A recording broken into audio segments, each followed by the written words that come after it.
Ngayong araw nga mga kagway, papunta tayong Apalit. Ano gagawin mo sa palit, Boss Ken? Ba, syempre, pasyalan muna natin yung sasakyan doon kung kumustahin natin kung okay na ba o tapos na ba. Okay, sige. Ingat na lang sa biyahe mo. So ayun na nga no, habang pabiyaya ako dyan, sobrang dilim ng kalangitan dito, parang uulan ata. Kaya tumigil na muna ako at naghahanap ng pasilungan, baka kasi biglang bumagsak yung ulan eh. Pero during this time na to, wala namang ulan, pero maya-maya yan bumagsak rin, kaya naghanap na rin talaga ako ng pasilungan. Kaya nagpagas na lang rin ako ng konti para kunwari, magpapagas tayo, pero yun pala, magpapasilong lang. Oo, taka talaga. At ayan na nga mga kagwa, bumagsak na nga yung ulan dyan no.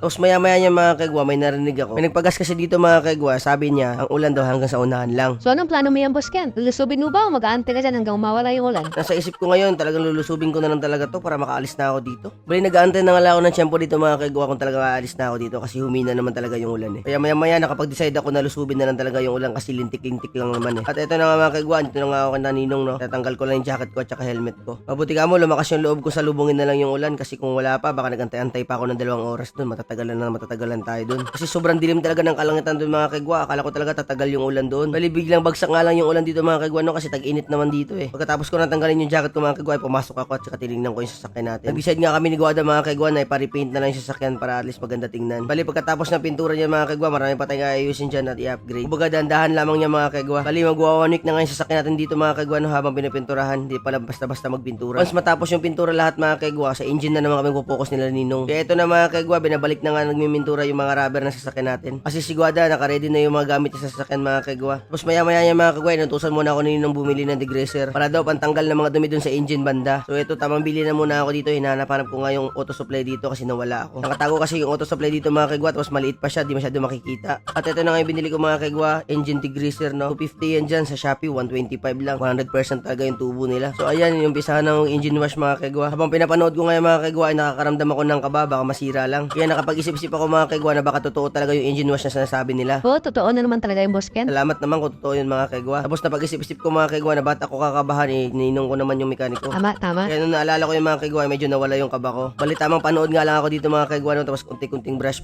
lang. Hanggang dumating na yung pinaka-favorite kong time mga kagwa, yung merenda. Pinamerenda nga rin ako dito. Bali pinamerenda nga kami ng sandwich dito mga kagwa, tapos yung isang kasama ko dito hindi nagmerenda, busog daw siya. Tapos hanggang ngayon mga kagwa, nahirapan pa rin akong kumagat kasi masakit pa talaga yung ngipin ko dahil sa rubber. Tapos maya-maya mga kagwa, kailangan natin umuwi kasi luluwas daw sila Ninong sa Manila kasi may susunduin daw sila. Kaya nung habang pauwi na ako mga kagwa, ay naalala ko si Kuya Janjan. Ang alam ko kasi mga kagwa, alas 5 yung uwian nun. Kaya tinawagan ko siya, sabi ko na sa Apalit ako, magkita na lang kami dito para sabay-sabay na kaming umuwi. At saka yun na siya. Andyan na siguro yung gusto mong sabihin, Boss Ken. Ay oo pala, andyan na pala siya. Kung naalala nyo mga kagwa, nung unang kuha namin ng motor niya, medyo mabagal yung takbo niya. Pero ngayon mga kagwa, iba na, mabilis na siya kunti. Habang nababiyahe nga kami mga kagwa, nag-uusap nga kami, nagmami daw muna kami. Kaya sabi ko, okay lang, one rice lang tayo kasi kakain pa tayo sa bahay-bahay natin. Bali, andito na nga kami sa San Fernando mga kagwa, dito kami sa mamihan sa nakasanayan namin. Bali, mabilis yung kain lang mga kagwa kasi magsa 7 PM na to, tapos uwi na tayo agad. Tapos pagdating ko sa bahay, sinalubong ako ni Kobe ng ingay niya. Tapos walang katawa-tawa sa sala, yun pala, dito si Guada, nagla-live pala siya sa loob. Bali, nahihirapan nga siya mag-live dyan mga kagwa kasi wala siyang laptop na dala ko kasi. Sige mga kagwa, salamat sa panonood, bukas na naman. Bye-bye.